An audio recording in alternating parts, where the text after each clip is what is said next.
Fakta baru terungkap dari sosok Putu Satria, taruna Sekolah Tinggi Ilmu Pelayaran Jakarta yang tewas di tangan seniornya. Rupanya, korban pernah curhat jika sering alami penganiayaan dari senior di kampusnya.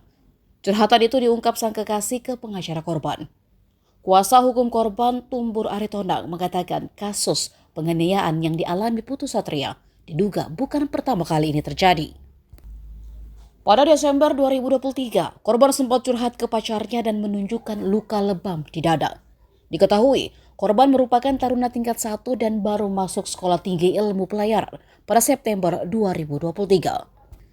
Dalam chat tersebut, korban mengaku menjadi incaran senior dan selalu menjadi korban pemukulan.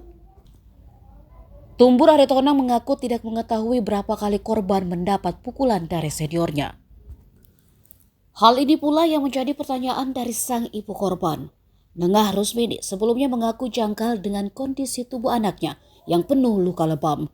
Ia pun tidak yakin jika anaknya itu alami lebam oleh satu pelaku saja.